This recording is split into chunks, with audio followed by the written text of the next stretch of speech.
Avant de plonger dans cette histoire incroyable, pensez à vous abonner à la chaîne et à activer la cloche.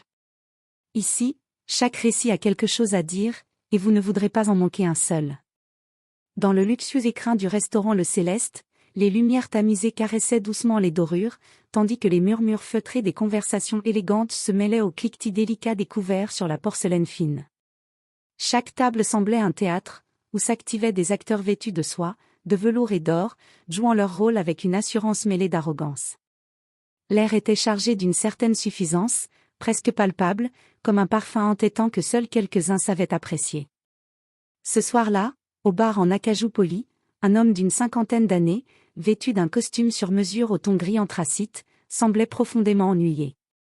Richard Devreux, célèbre homme d'affaires et magnate de l'immobilier, avait l'habitude d'être le centre de l'attention, mais rien, ce soir, ne parvenait à éveiller son intérêt.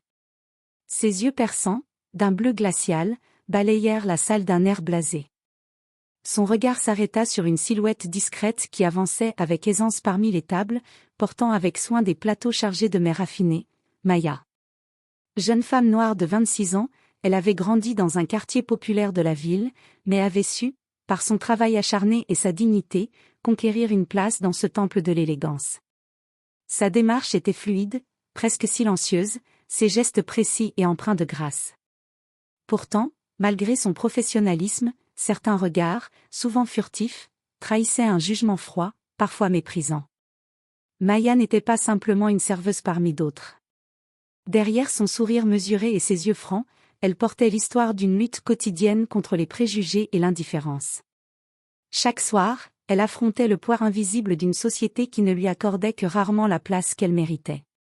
Alors qu'elle passait près du vieux piano d'angle, un meuble imposant au bois patiné, mais silencieux, Richard ne put s'empêcher d'esquisser un sourire moqueur.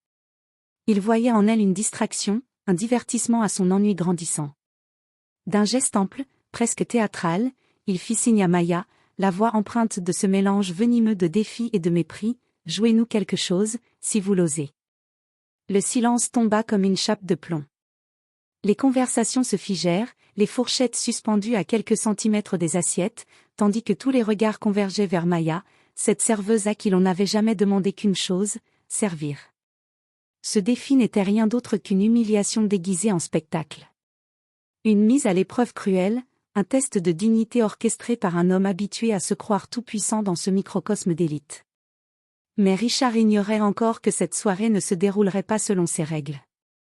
Que derrière cette jeune femme discrète se cachait une force insoupçonnée, prête à faire trembler l'arrogance et à faire payer cher ce geste d'arrogance.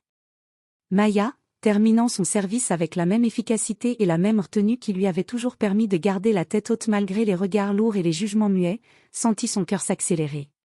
Ce n'était pas la première fois qu'elle faisait face à ce genre de provocation. Mais ce soir, quelque chose avait changé en elle. Une flamme, une résolution nouvelle. À 26 ans, elle connaissait les règles tacites de ce monde. Mais elle était prête à les bouleverser. Ce soir-là, alors que Maya venait d'apporter avec son sourire professionnel un plateau de dessert soigneusement présenté à une table de clients fortunés, elle sentit soudain le poids d'un regard insistant posé sur elle. Ce regard, froid et pénétrant, n'était autre que celui de Richard Devreux. Assis nonchalamment au bar en acajou, l'homme d'affaires millionnaire était une figure bien connue dans le milieu, réputé autant pour ses affaires florissantes que pour son arrogance et ses excès parfois déplacés. Il l'observait avec un sourire en coin, calculateur, comme un prédateur évaluant sa proie.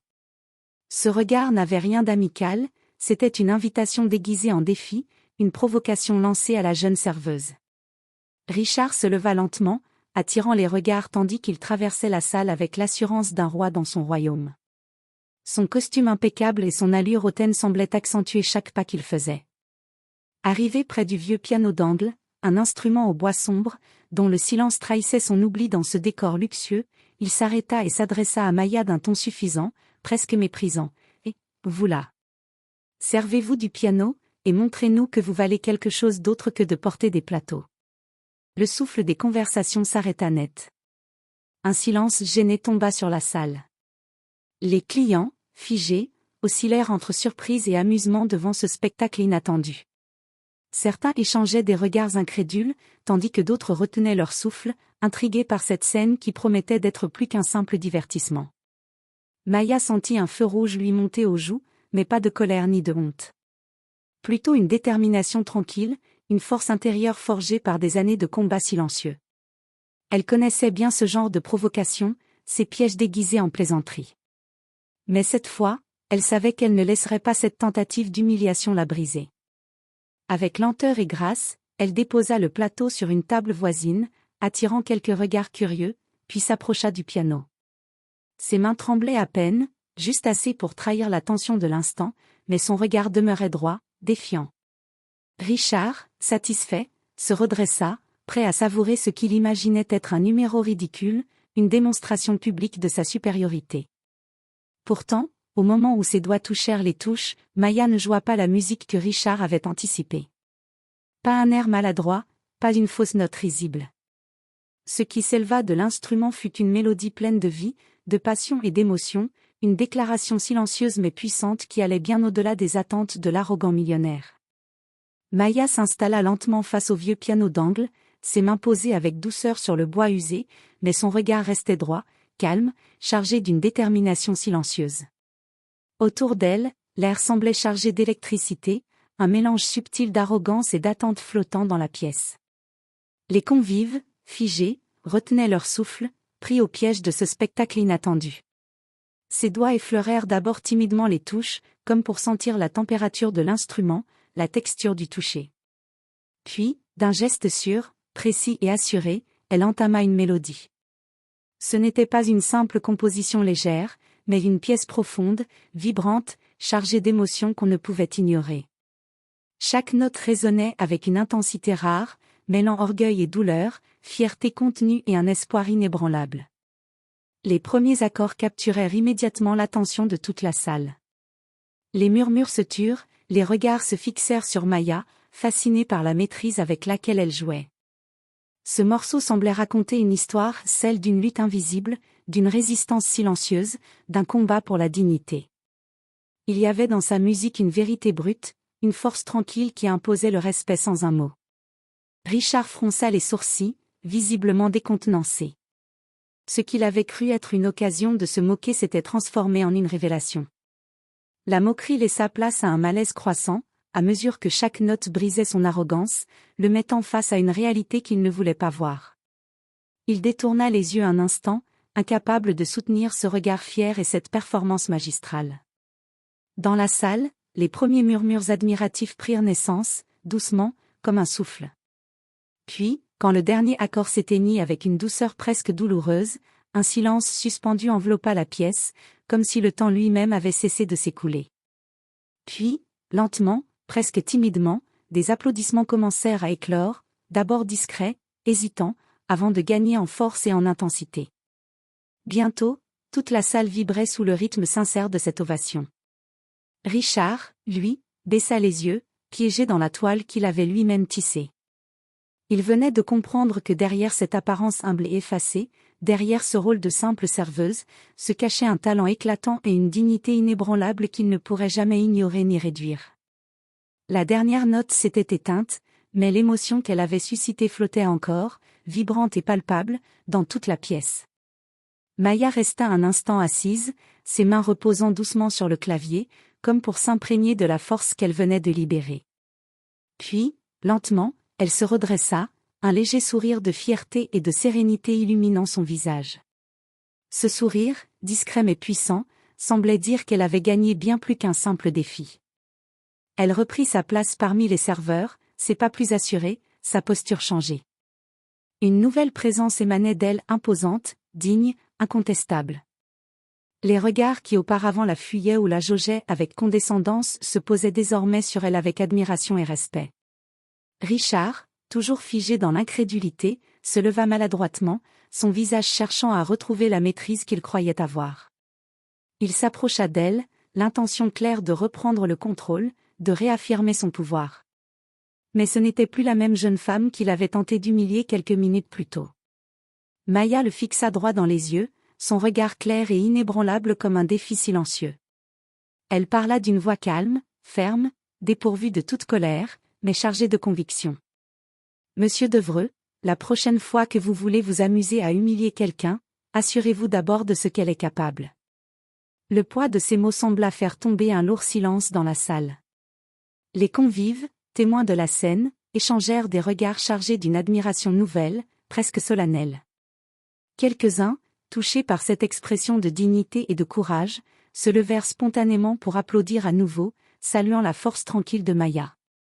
Ce qui aurait pu n'être qu'une humiliation de plus pour une serveuse discrète s'était transformé en un moment de justice poétique, une leçon d'humilité donnée par une femme dont la valeur dépassait largement les apparences. Richard, déchu de son assurance, comprit à ses dépens que le respect ne se commande pas comme un ordre, ni ne se joue comme un jeu. Le respect se mérite, et ce soir, c'était Maya qui le lui avait rappelé avec éclat. Le lendemain matin, alors que la ville s'éveillait sous un ciel clair, une tempête numérique s'abattit sur les réseaux sociaux. Une vidéo prise en toute discrétion par un client du restaurant circulait à une vitesse fulgurante, on y voyait Maya, concentrée et passionnée, jouer du piano avec une maîtrise rare et une émotion profonde qui transcendait chaque note. Ce qui aurait pu n'être qu'un simple moment volé devint un symbole puissant.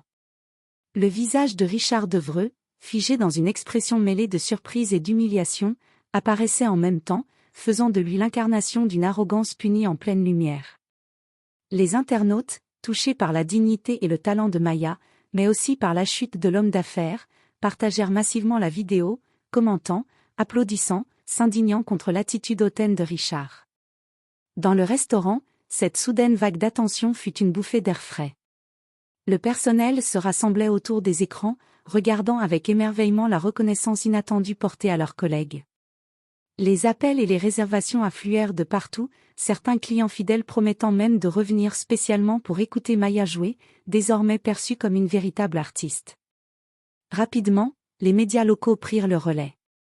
Reporters, journalistes et chroniqueurs vinrent interviewer Maya, fascinés par cette histoire qui mêlait injustice, courage et rédemption. Sa vie, jusque-là discrète et ancrée dans la routine du service, se transforma en une véritable opportunité. On la découvrait sous un jour nouveau, non plus seulement comme une serveuse, mais comme une femme talentueuse, forte et inspirante. De son côté, Richard Devreux connut un revers brutal. Sa réputation d'homme puissant et respecté fut sérieusement entamée. Les critiques fusèrent dans les colonnes des journaux, sur les forums, et même parmi ses cercles d'affaires.